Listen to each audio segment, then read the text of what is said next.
ধন্যবাদ জানাই ঘুড়ি উৎসবের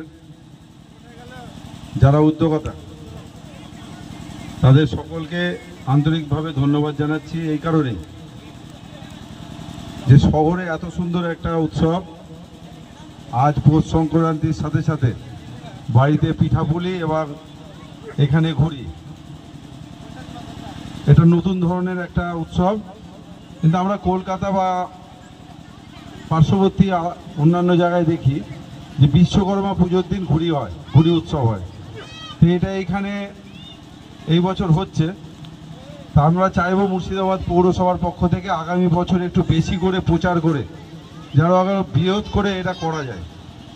আমরা আমাদের মধ্যে আমাদের অত্যন্ত প্রিয় এবং আমাদের পরিবারের এক অংশ বা যিনি প্রশাসনিক যখন আধিকারিক হিসেবে কাজ করেন তখন প্রশাসনের যে কর্তব্য সেটা যেমন ওনাকে দেখতে পায়, পাশাপাশি যখন পরিবারের অংশ হিসেবে উনি আমাদের সাথে থাকেন তখন আমাদের অভিভাবক হিসাবে আমাদের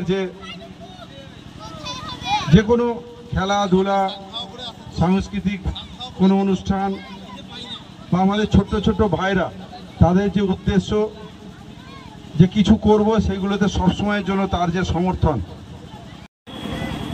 সর্বপ্রথমে ঘুড়ি উৎসবের যারা উদ্যোক্তা তাদেরকে অনেক অনেক ধন্যবাদ এত সুন্দর একটা প্রোগ্রাম অর্গানাইজ করার জন্য। সুন্দর মনোরম পরিবেশ, শীতকালীন মিষ্টি রোদ, তার মধ্যে এরকম একটা মাঠে সবাইকে নিয়ে আসার যে প্রচেষ্টা, সে প্রচেষ্টাকে কুর্নিশ জানাই। সাথে আমাদেরকে শৈশবে ফিরিয়ে নিয়ে যাওয়ার জন্য তাদেরকে আন্তরিকভাবে অনেক অনেক আমার দিক থেকে শ্রদ্ধা এবং সম্মান জানাই। সাধারণত যেটা আমরা দেখে থাকি, যেটা আমাদের সম্মানীয় চেয়ারম্যান সাহেবও বললেন, কলকাতার দিকে মূলত বিশ্বকর্মা পূজা, সেই উপলক্ষে ঘুড়ি উৎসব হয়। আর ঘুড়ির বৈচিত্র্য যদি বলতে হয় তাহলে আপনারা ইউটিউব খুললেই দেখতে পারবেন বা গুগল সার্চ করলেই দেখতে পারবেন গোটা পৃথিবী জুড়ে কত রকমের ঘুড়ি ওড়ানো হয়।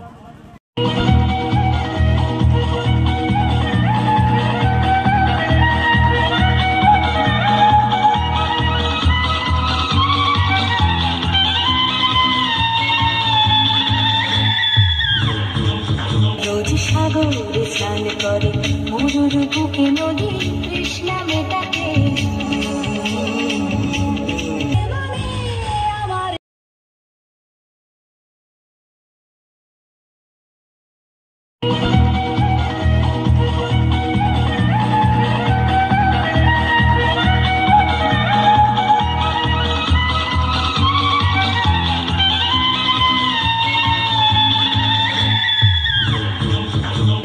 সাগরে স্নান করে মরুর বুকে নদী কৃষ্ণা মেটাকে।